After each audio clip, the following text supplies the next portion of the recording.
اعوذ باللہ من الشیطان الرجیم بسم اللہ الرحمن الرحیم اللہم صل علی محمد وآل محمد وعجل فرجہم۔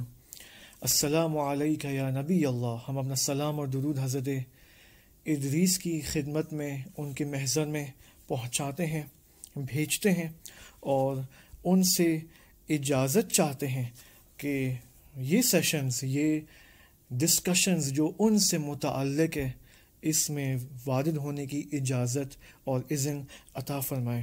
ہم حضرت ادریس علیہ السلام کے بارے میں مختلف موضوعات بیان کر رہے تھے کہ جو آخری ہمارا جو لیٹسٹ موضوع تھا لاسٹ 2 سیشنز کے اندر، وہ ان کی حاجات ملک الموت یعنی حضرت اسرائیل علیہ السلام کے محضر میں، اور پھر ہم نے دیکھا کہ حضرت اسرائیل علیہ السلام نے ایک کے بعد ایک ان کی حاجات کو خدا کے اذن سے قبول کیا، اور پھر حضرت ادریس علیہ السلام نے وہ پورا نیچرل پروسیس زندگی کا ان حاجات کے ذریعے طے کیا، یعنی انہوں نے موت اختیاری کو اپنایا، اپنے ارادے سے موت کو ایکسپیرینس کیا، ٹیسٹ کیا کہ کل نفس ذائقۃ الموت، اور اس کے بعد پھر انہوں نے جہنم کو ایکسپیرینس کیا، تجربہ کیا، اور پھر جنت میں داخل ہوئے۔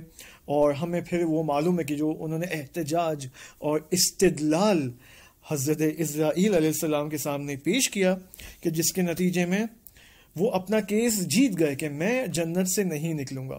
خیر، یہاں پر ایک اہم جو آیت جو آپ کے سامنے اس کو اشارہ کیا تھا، سورہ مریم آیت نمبر 57، بسم اللہ الرحمن الرحیم، وَاذْكُرْ فِي الْكِتَابِ إِدْرِيسَ إِنَّهُ كَانَ صِدِّيقًا نَبِيًّا وَرَفَعْنَاهُ مَكَانًا عَلِيًّا۔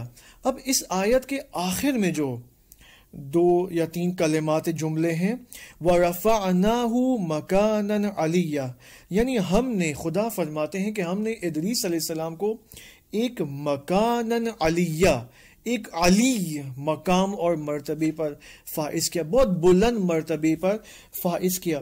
اب یہ بلند مرتبہ کیا ہے، اس کے بارے میں آپ دیکھیں علامہ طباطبائی نے اپنی کتاب تفسیر المیزان میں جلد نمبر 14 صفحہ نمبر 64 میں دیکھیں، ان کا بیان میں آپ کی خدمت میں پیش کرتا ہوں تاکہ ہمیں اندازہ ہو سکے کہ ادریس علیہ السلام کا مقام، ان کی منزلت کیا ہے۔ علامہ فرماتے کہ خداوند سبحان نے ایک فرشتے کو، ایک ملک کو، اس کے اوپر اپنا غضب دکھایا اور انہیں ایک امتحان میں، ایک سزا میں مبتلا کیا، ایک پنشمنٹ دی۔ کون سی پنشمنٹ؟ یعنی اس فرشتے کے جو بال ہیں، یعنی جو ونگز ہیں، پر ہیں، وہ خدا نے کاٹ دیے، اور پھر اس فرشتوں کو ایک ایسے دور ترین نقطے پہ بھیج دیا کہ فرماتے ہیں علامہ طباطبائی کہ یہ ایک ایسا جزیرے میں انہیں بھیج دیا جو کہ 2 دریا کے وسط میں تھا، ایک ایسا جزیرہ جو کہ 2 دریا کے درمیان تھا، اور جو کہ بہت ہی دور ترین نقطہ تھا اس عالم کا۔ اب اس فرشتے نے بہت ہی لمبی مدت وہاں گزاری، یہاں تک کہ خداوند سبحان نے حضرت ادریس علیہ السلام کو مبعوث فرمایا۔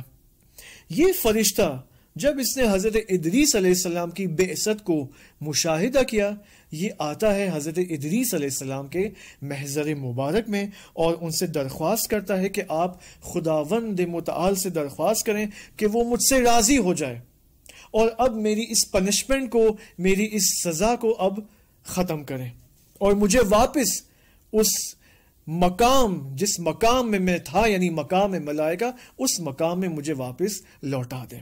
حضرت ادریس علیہ السلام نے اس فرشتے کے لیے دعا کی اور خدا نے اس فرشتے عزیز کی دعا کو، یعنی توبہ کو قبول فرمایا اور ان سے راضی ہو گیا۔ البتہ یہاں پر ایک پوائنٹ ہے کہ ملائکہ کے بارے میں ایک آیت قرآن مجید میں سورہ تحریم آیت نمبر 6 بسم اللہ الرحمن الرحیم کہ لا یعصون اللہ ما امرہم، ملائکہ جو بھی اللہ سبحانہ و تعالی انہیں حکم دیتا ہے یہ کبھی بھی اللہ کے حکم کی نافرمانی نہیں کرتے، معصیت نہیں کرتے۔ وَيَفْعَلُونَ مَا يُؤْمَرُونَ، اور جن جن چیزوں کا انہیں حکم دیا جاتا ہے وہ انہیں انجام دیتے ہیں۔ یہ ملائکہ کی حقیقت ہے۔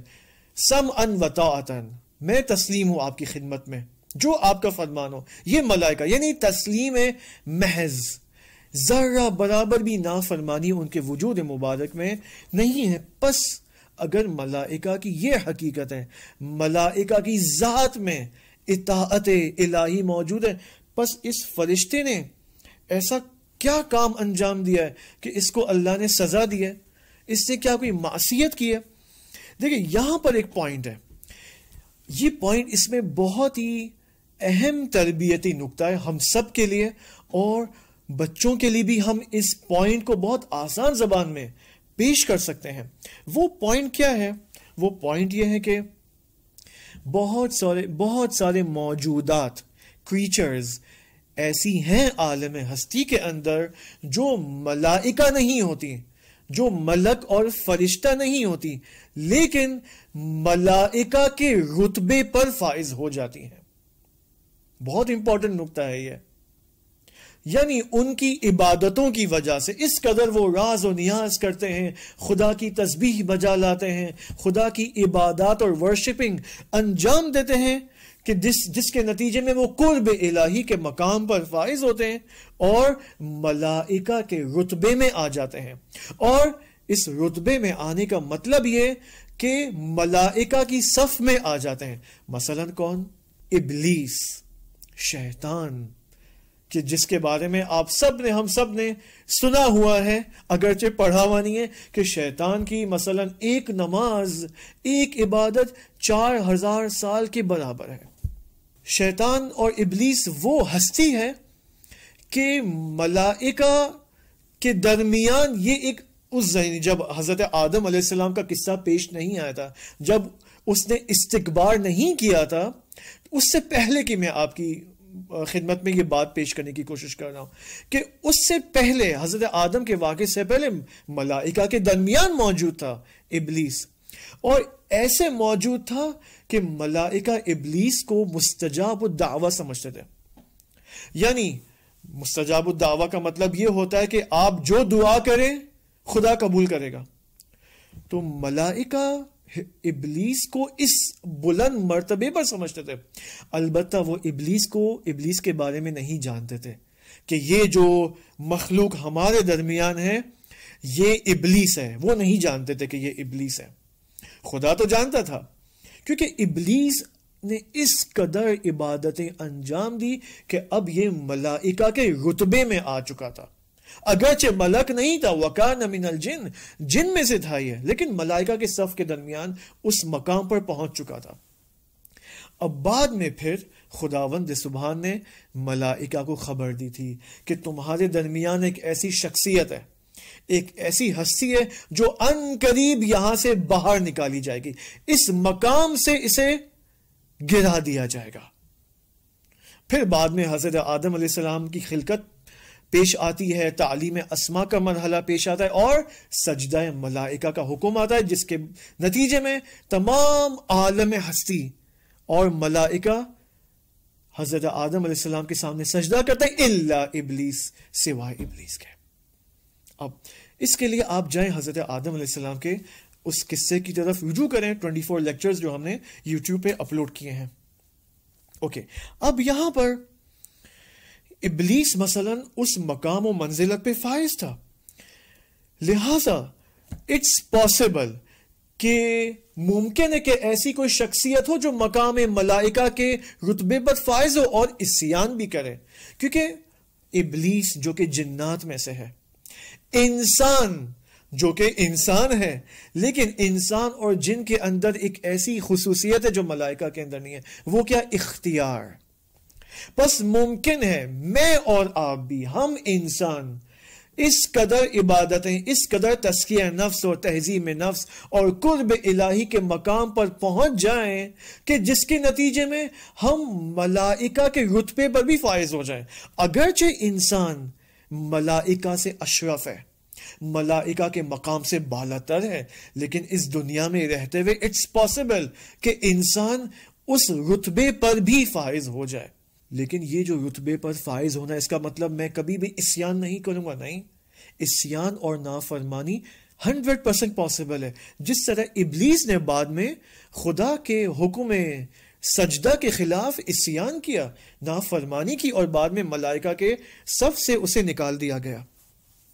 لہٰذا ممکن ہے یہ جو فرشتہ ہے کہ جس کے بارے میں ابھی ہم نے آپ کو بتایا کہ مثلا حضرت ادریس علیہ السلام کے پاس وہ گیا اور توبہ کی، تو ممکن ہے یہ ملک نہ ہو، لیکن ملک کی اور ملائکہ کی صفوں میں سے ہو. It's possible. یہ ایک بات جو علامہ طباطبائی نے بیان فرمائی. اب یہاں پر ایک روایت ہے، ایک حدیث ہے جو علامہ طباطبائی اسے بیان فرماتے ہیں. اگرچہ علامہ اس حدیث کو دلالت کے اعتبار سے ضعیف سمجھتے ہیں، لیکن پھر بھی اساتید نے فرمایا کہ اس حدیث کے اندر ایسا کنٹینٹ ہے جو محکمات کے ساتھ، دینی مسلمات اور عقائد اور محکمات کے ساتھ سازگار ہے. وہ روایت کیا ہے؟ وہ روایت یہ کہ یہ فرشتہ جو بعد میں جس نے توبہ کی اور جس کی توبہ اللہ نے قبول فرمائی، اس نے جب دیکھا کہ حضرت ادریس علیہ السلام نے اس قدر اس کے ساتھ احسان کیا ہے، دعا کی حضرت ادریس نے ان کے لیے، تو حضرت ادریس کو انہوں نے پوچھا، اس فرشتے نے، کیا کوئی حاجت ہے آپ کی کہ میں اسے قبول کروں یا میں اللہ کے محضر میں لے جاؤں اور آپ کے لیے قبول کروا لوں؟ حضرت ادریس علیہ السلام نے فرمایا کہ میں چاہتا ہوں کہ آپ مجھے آسمان میں لے جائیں تاکہ میں ملک الموت کا دیدار کر سکوں. اس کے بعد اس فرشتے نے حضرت ادریس علیہ السلام کو آسمان چہارم پر لے کر گئے. وہاں پر ملک الموت سے دیدار کیا، ملاقات کی. ملک الموت نے تعجب کا اظہار کیا، کہ تعجب سے اپنا سر ہلایا. اگرچہ ملائکہ کا سر نہیں ہوتا، روایات کے الفاظ میں اس طرح بیان ہوا ہے تاکہ میں اور آپ سمجھ سکیں. Bracket open bracket close. آگے حضرت ادریس علیہ السلام نے حضرت اسرائیل علیہ السلام کو سلام کیا اور پوچھا کہ تم اپنا سر کیوں ہلا رہے ہو؟ Why are you shocked by saying me? کیوں تعجب کا اظہار کر رہے ہو؟ تو حضرت ملک الموت نے فرمایا کہ خدا رب العزت نے مجھے دستور دیا تھا کہ میں آپ کو آسمان چہارم اور آسمان پنجم، یعنی چوتھے اور پانچویں آسمان کے درمیان آپ کو قبض روح کروں. لہٰذا میں نے خدا سے کہا کہ خدایا، یہ ادریس کیسی ہستی ہے، کس قدر اس کا مقام بلند ہے کہ اس سے پہلے کہ میں اس کے پاس پہنچوں یہ میرے محضر میں آ گیا ہے. عجیب نہیں ہے؟ کیوں یہاں پر تعجب کی بات کی ہے ملک الموت کے لیے؟ تعجب کی بات یہ ہے کہ آسمان ہے، ہر آسمان کے درمیان 500 سال کا فاصلہ ہے ٹریولنگ کے اعتبار سے، اور پھر خود ہر آسمان کے اندر ٹریول کرنا بھی 500 سال کے برابر ہے. تو یہ تعجب کر رہا ہے ملک الموت کہ حضرت ادریس علیہ السلام اتنا جلدی کیسے میرے محضر میں آ گئے اور موت کو ویلکم کرنے کے لیے آ گئے.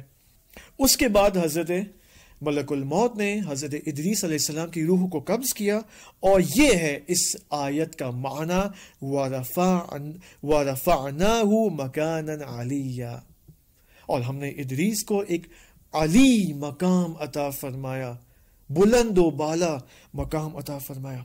علامہ طباطبائی نے ایک اور جگہ یہ بات بیان فرمائی ہے کہ ممکن ہے کہ در سیاق ہائے کہ در این سورہ فرماتے ہیں کہ یہ جو مکان علیہ جو تعبیر آئی ہے، ممکن ہے یہ قرب الہی کے مختلف مراتب میں سے ایک مرتبہ ہو جو حضرت ادریس علیہ السلام کو خدا نے عطا فرمایا، جس کے نتیجے میں ادریس علیہ السلام اس آسمان چہارم پر اس وقت حکومت کر رہے ہیں. کیونکہ 7 آسمان ہیں، دیکھیں 7 آسمان، سماوات السبع، یہ در حقیقت 7 بلند روحانی اسپرچول معنوی مقامات ہیں، اور ہر آسمان پر ایک خاص نبی خدا کی حکومت موجود ہے. مثلا خود حضرت ادریس علیہ السلام چوتھے آسمان پر حکومت فرما رہے ہیں. آسمان اول پر حضرت آدم علیہ السلام کی حکومت ہے. آسمان دوم پر حضرت عیسیٰ علیہ السلام کی حکومت، تیسرے آسمان پر حضرت یوسف صدیق علیہ السلام کی حکومت، پانچویں آسمان پر حضرت ہارون علیہ السلام کی حکومت، اور اسی طرح چھٹے آسمان پر حضرت موسیٰ علیہ السلام، اور ساتویں آسمان پر حضرت ابراہیم علیہ السلام کی حکومت ہے. یعنی یہ 7 حاکمیتیں جو 7 آسمانوں پر ہیں، یہ ہر ایک در حقیقت معنوی مقامات ہیں الگ الگ. کچھ مقامات مثلا آسمان دوم کے اندر جو روحانی مقام ہے، یہ آسمان اول سے بالا تر مقام ہے. اسی طرح آپ اوپر تک جائیں تو ممکن ہے، اساتذہ فرماتے ہیں it's 100% possible کہ ہم ان انبیاء علیہ السلام کے ساتھ جو کہ ان 7 آسمانوں پر حکومت کر رہے ہیں، ان سے ارتباط، حقیقی کنیکشن اور ارتباط ایجاد کر سکتے ہیں، جس کے نتیجے میں ہم بھی ان معنوی مقامات پر فائز ہو سکتے ہیں. کیوں ہم انبیاء علیہ السلام کی تربیتی سیرت کے سیشنز آرگنائز کر رہے ہیں؟ اسی وجہ سے، تاکہ ہم ایک ایک نبی سے جن کا ذکر قرآن مجید میں آیا ہے، خصوصاً وہ نبی، وہ انبیاء جو کہ صاحب کہ جن کے بارے میں قرآن اور احادیث میں فراوان ذکر ہوا ہے. مثلا حضرت آدم علیہ السلام کے بارے میں ہم نے آپ کی خدمت میں 24 سیشنز کے اندر پیش کیا، اور یہ کتاب بھی الحمدللہ اردو میں، فارسی سے اردو میں اس کا ترجمہ بھی ہو گیا ہے. تو آپ حتماً اس سے استفادہ کریں تاکہ حضرت آدم کی تربیتی معنوی سیرت سے اپنی زندگی کی مشکلات کو حل کر سکیں اور ان سے اپنا ارتباط قائم کر سکیں. اسی طرح الحمدللہ اس سال ہمیں حضرت ادریس علیہ السلام کی تربیتی سیرت کو ڈسکس کرنے کا موقع ملا. اب کچھ سیشنز پہلے میں نے آپ کی خدمت میں ایک بات پیش کی تھی، اس کے بعد میں بھول ہی گیا. وہ کیا تھا؟ وہ ہے علامہ طباطبائی رحمت اللہ علیہ کے بھائی، یعنی علامہ حسن الہی طباطبائی رحمت اللہ علیہ کا ارتباط حضرت ادریس علیہ السلام کے ساتھ. دیکھیں، میں 2 واقعات آپ کی خدمت میں پیش کروں گا جو خود علامہ طباطبائی نے خود اپنی زبانی یہ بات بیان فرمائی ہے. میں یہ عبارت کوشش کروں گا ساتھ ساتھ پڑھوں اور اردو میں بھی ترجمہ کروں. دیکھیں، بہت ہی عالی عبارت ہے، عالی واقعہ ہے. علامہ بیان فرماتے کہ مجھے یاد ہے کہ جب میں نجف اشرف میں اپنی طالب علمی کے کئی سال میں نے اس عظیم اور اشرف شہر میں گزارے، اور میں آیت اللہ سید علی قاضی طباطبائی کے محضر کے اندر، ان کے محضر مبارک میں، ان کی شاگردی میں، تربیتی شاگردی میں مشغول تھا. تو سحر کے اوقات میں، روزانہ سحر کے اوقات میں، میں اپنے گھر کا جو روف ٹاپ چھت ہے، میں وہاں جا کر عبادت کیا کرتا تھا سحر کے موقعوں پر. تو ایک ایسی سحر خدا نے مجھے فراہم کی کہ میں اس سحر پہ جب وہاں بیٹھا ہوا تھا چھت پہ عبادت کے لیے میں بیٹھا ہوا تھا، تو ایک نعاس میں مبتلا ہوا. نعاس یعنی ہلکی سی مجھے نیند آ گئی، اونگ آ گئی مجھے. اور پھر میں نے اس نیند میں نے مشاہدہ کیا کہ 2 نفر میرے سامنے بیٹھے ہوئے ہیں، اور ایک دوسرے کے مقابلے میں ایک شخص یہاں بیٹھا ہوا ہے اور اس کے مقابلے میں ایک شخص یہاں بیٹھا ہوا ہے. ان میں سے ایک حضرت ادریس علیہ السلام تھے اور دوسرے میرے بھائی علامہ سید حسن الہی طباطبائی موجود تھے. اگرچہ میرے بھائی حسن الہی اس وقت جب میں یہ خواب دیکھ رہا تھا وہ تبریز شہر میں موجود تھے. پھر میں نے دیکھا کہ حضرت ادریس علیہ السلام میرے ساتھ بات کر رہے ہیں. یعنی میرے ساتھ کون؟ یعنی خود علامہ طباطبائی صاحب تفسیر المیزان فرماتے ہیں کہ حضرت ادریس میرے ساتھ ہم کلام ہیں، میرے ساتھ سخن میں مشغول ہیں، لیکن میں ان کے کلام مبارک کو سن نہیں پا رہا ہوں. ڈائریکٹلی ان کی آواز میں سن نہیں پا رہا، بلکہ حضرت ادریس کا کلام در حقیقت میرے بھائی حسن الہی مجھے القا فرما رہے تھے.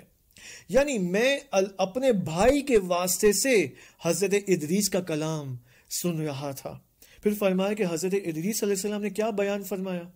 حضرت ادریس نے اب یہ حضرت ادریس علیہ السلام کے جملے دیکھیں، یہ کوئی 500 سال پہلے کا واقعہ نہیں ہے، یہی لاسٹ 60-70 سال 80 سال میکسیمم پہلے کا واقعہ ہے۔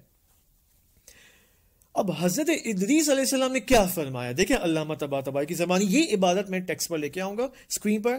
در زندگانی من اتفاقات و حوادث ہولناکی روئی داد، میری زندگی میں بہت ہولناک ہارفل خطرناک حوادث پیش آئے، و بحسب جریانات عادیه و طبیعیه حل آنها محال به نظر می رسد۔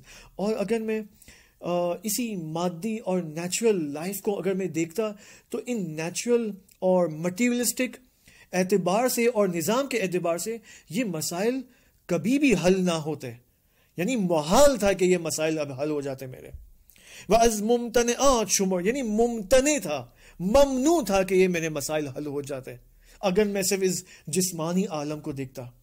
لیکن حضرت ادریس فرماتے ہیں، دیکھیں یہ پورا تربیت ہی ہم سب کے لیے تربیت ہے، یہاں پر غور سے سنیں۔ ولی ناگہان، لیکن اچانک برائے من حل شد، اچانک یہ مسائل حل ہو گئے میرے لیے۔ وہ روشن شد، اور میرے لیے آشکار ہو گیا کہ دستی مافوق اسباب و مسببات عادیه از عالم غیب حل این عقدہا نمود و رفع این مشکلات فرمود۔ مجھے اچانک میرے لیے آشکار ہو گیا کہ ایک ایسا ہاتھ جو کہ ان عادی ہاتھوں سے مافوق ہے، جو ان عادی مٹیریلسٹک اسباب اور مسببات سے مافوق دست اور ہاتھ ہے، جس کا تعلق عالم غیب سے ہے، اس عالم غیب کی ہستی نے میری یہ تمام مشکلات حل کر دی۔ یعنی کون؟ اللہ سبحانہ و تعالی اور اللہ کا لشکر عالم غیب کے اندر۔ اب یہ حضرت ادریس علیہ السلام کی اتنی سی عبادت علامہ طباطبائی نے نقل فرمائی۔ اس کے بعد علامہ طباطبائی کا خود یہ بیان سماعت فرمائے آپ اور میں۔ علامہ فرماتے ہیں وَإِن اولین اتفاقی بود کہ عالم طبیعت را برای من به جهان ما ورای طبیعت پیوست۔ یہ پہلی دفعہ تھا میرے لیے، میں علامہ طباطبائی کے لیے، this was the first time کہ میرے لیے طبیعت سے ہٹ کر عالم غیب کے دروازے کھل گئے اس نیند کے نتیجے میں۔ اس کا مطلب یہ نہیں کہ ہر انسان جو خواب دیکھتا ہے بس اس کی اب دل کی آنکھیں کھل چکی ہیں برزخی، نو ایسی کوئی بات نہیں ہے۔ اس کے لیے وہ سفر طے کرنا پڑتا ہے جو آیت اللہ بہجت نے طے کیا ہے۔ اس کے لیے دل کے کینے ختم کرنے پڑتے ہیں، نفرتیں ختم کرنی ہوتی ہیں، مؤمنین کے ساتھ اخوت اور برادری کا اور پیار اور محبت کا رابطہ قائم کرنا پڑتا ہے، واجبات پہ عمل کرنا ہوتا ہے کنسسٹنسی کے ساتھ، گناہوں سے اجتناب کرنا ہوتا ہے کنسسٹنسی کے ساتھ، تب جا کے یہ مقامات انسان کو ملتے ہیں۔ در آن وقت چنین به نظر می آمد که مراد از ابتلاعات آن حضرت صدمات و مشکلات ایام کودکی و دوران طفولیت بود۔ مجھے اندازہ ہوا کہ حضرت ادریس علیہ السلام نے جو یہ اپنی زندگی کی مشکلات بیان فرمائی، یہ ان کی زندگی کے بچپنے سے متعلق مشکلات تھی۔ یہ علامہ طباطبائی کا بیان۔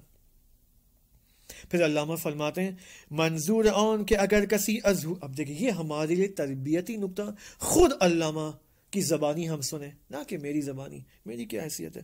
منظور آن کہ اگر کسی از روی واقع در امر ہدایت متوسل به پروردگار گردد البته او را اعانت و یاری خواهد نمود۔ مقصد یہ ہے علامہ کی تعبیر کہ اس واقعے کو بیان کرنے کا مقصد یہ ہے کہ اگر انسان امر ہدایت الہی میں، اگر انسان خدا کی ہدایت چاہتا ہے، اب مادی امور میں معنوی امور میں ہدایت چاہتا ہے اور خدا سے اپنے پروردگار سے متوسل ہو جاتا ہے، البتہ خدا اس کی اعانت کرے گا، اس کی مدد فرمائے گا۔ در این حال استمداد از آیات قرآنیه که موافق حال اوست بسیار مؤثر و مفید واقع خواهد شد۔ البتہ علامہ فرماتے ہیں کہ ان مشکلات کے اندر اگر انسان آیات قرآنی سے مدد طلب کرے، ہدایت کو طلب کرے تو بہت مؤثر واقع ہو سکتا ہے۔ قال اللہ تبارک و تعالی الا بذکر اللہ تطمئن القلوب، خدا فرماتے ہیں کہ الا، کہ ذکر اللہ میں قلوب کو اطمینان ملتا ہے، تطمئن القلوب، تنہا ذکر خدا سے، اس موبائل سے، انسٹاگرام سے، فیس بک سے، ڈراموں سے قلب کو اطمینان حاصل نہیں ہوتا، ذکر اللہ سے قلب کو اطمینان حاصل ہوتا ہے۔ ونیز اورادی مانند یا فتاح یا دلیل المتحیرین، اسی طرح اگر ان اوراد کو اگر میں اور آپ، جیسے یا فتاح، فجر میں مستحب ہے کہ فجر کے بعد انسان تعقیبات کے ذیل میں اپنا سیدھا ہاتھ رائٹ ہینڈ سینے پر رکھے اور 70 مرتبہ یا فتاح ہو یا فتاح ہو یا فتاح یہ پڑھے، اس کی مشکلات حل ہو سکتی ہیں۔ یا یہ ذکر یا دلیل المتحیرین، اگر یہ ذکر پڑھے تو علامہ فرماتے ہیں مؤثر خواہد بود، البته باید دقت داشت که از ته دل و با حضور کافی و توجه انجام داد۔ البتہ ان اذکار کو ورد کے طور پر ادا کرنے کی شرط یہ ہے کہ انسان تہ دل سے اور حضور قلب کافی و وافی سے انجام دے، کوشش کرے زیادہ سے زیادہ اس کی کنسنٹریشن ہو اللہ کی طرف اور اس ذکر کے معانی کی طرف۔ اب آخری نقل میں علامہ طباطبائی سے بیان کروں گا کہ علامہ طباطبائی کا یہ جو واقعہ حضرت ادریس سے متعلق ہے، یہاں پر استاد فاطمی نیا رحمۃ اللہ علیہ جو کہ 2 یا 3 سال پہلے اس دنیا سے چلے گئے، وہ یہ فرماتے ہیں کہ آیت اللہ جعفر سبحانی حفظہ اللہ سے، جو کہ ابھی زندہ ہیں، ان سے میں نے یہ بات سنی ہے کہ آیت اللہ سبحانی علامہ طباطبائی کے بھی شاگرد تھے۔ میں نے ان سے سنا ہے کہ خود علامہ نے مجھے بتایا، یعنی علامہ نے مجھے آیت اللہ سبحانی کو بتایا کہ من یک روز مشاہدہ کردم، میں نے ایک دن مشاہدہ کیا کہ آغا سید محمد حسن یعنی میرے بھائی حسن الہی بعد از نماز صبح کے بعد با انبیاء گزشتے جلسے دارد، کہ میرے بھائی یعنی علامہ حسن الہی کو میں نے مشاہدہ کہ نماز صبح کے بعد وہ انبیاء گزشتہ یعنی ماضی کے انبیاء کے ساتھ ان کی بیٹھک ہوتی ہے، اٹھنا بیٹھنا ہوتا ہے، ڈسکشن ہوتی ہے، وہ ماجرہ۔ اب یہ ماجرہ کیا ہے؟ مثلا بیان فرماتے ہیں کہ علامہ بعد از نوافل شب مشغول تفکر می شود، فرماتے کہ علامہ طباطبائی یعنی خود علامہ طباطبائی صاحب تفسیر المیزان نوافل شب کے بعد تفکر کے لیے اپنے آپ کو وقف کرتے ہیں، تفکر میں بزی ہو جاتے ہیں۔ در ودر آن ہنگام خواب سبکی اور اس دوران ان کو ایک نیند آ جاتی ہے، ہلکی سی نیند آتی ہے، اور اس عالم رؤیا کے اندر، اس مشاہدے کے اندر، خواب کے اندر انہوں نے دیکھا کہ 2 نفر ایک دوسرے کے مقابلے میں بیٹھے ہوئے، یہ کی برادر سید محمد حسن الہی اور دوسرے حضرت ادریس علیہ السلام بیٹھے ہوئے۔ باب صحبت را حضرت ادریس سب سے پہلے حضرت ادریس علیہ السلام نے بات کرنا شروع کی، اما علامہ چیزی نہ فہمید، لیکن علامہ کو حضرت ادریس کی کوئی بات سمجھ میں نہیں آئی۔ از برادر سید محمد، انہوں نے پھر اپنے برادر یعنی سید محمد حسن الہی سے کمک طلب کی، مدد طلب کی۔ پھر سید محمد حسن نے علامہ کے لیے حضرت ادریس علیہ السلام کے مکالمے کو ترجمہ کرنا شروع کیا، اور پھر وہی بات جو حضرت ادریس علیہ السلام نے، جو آپ کی میں نے ان کی بات کو کوٹ کیا کہ میری زندگی میں یہ مشکلات تھیں، وہی بات انہوں نے ترجمہ کی۔ سخنان مہر آمیز حضرت بے دردها و زخمهای دوران طفولیت علامہ التیام بخشید۔ اب علامہ نے جب حضرت ادریس کے یہ دردناک واقعات سنے جو ان کو بچپنے میں فیس کرنا پڑے حضرت ادریس علیہ السلام کو، تو ان واقعات کو سننے کے بعد خود علامہ نے فرمایا کہ مجھے اس واقعے کو سننے کے بعد مجھے التیام پہنچا، مجھے سکون پہنچا، یعنی میری جو بچپنے کی جو مشکلات تھی اور زندگی کی مشکلات تھی، حضرت ادریس کے اس واقعے کو سننے کے بعد اب مجھے بھی بہت سکون اور آرامش کا، اطمینان کا احساس ہونے لگا، میرے درد کو التیام مل گیا۔ وقتی از آن مصاحبت عرفانی و صمیمی، اور جب اس ڈسکشن کے بعد فارغ ہوئے کہ از منارہا یہ حرم امیر المؤمنین علی علیہ السلام صدای اذان صبح ہمیں جارا پھول کرده بود. اب اس کے بعد اس واقعے کے بعد علامہ نیند سے بیدار ہوتے ہیں اور حرم امیر المؤمنین علی ابن ابی طالب سے اذان صبح کی آواز بلند ہوتی ہے. پھر علامہ اس خواب سے بیدار ہونے کے بعد سجدے میں گر جاتے ہیں. وہ برائے اولین بار اور اس سجدے کی حالت میں سب سے پہلی دفعہ وہ ملکوتی عالم کا دروازہ علامہ طباطبائی کے لیے کھل جاتا ہے. یہاں سے علامہ طباطبائی طبیعت سے ماوراء طبیعت میں داخل ہو جاتے ہیں.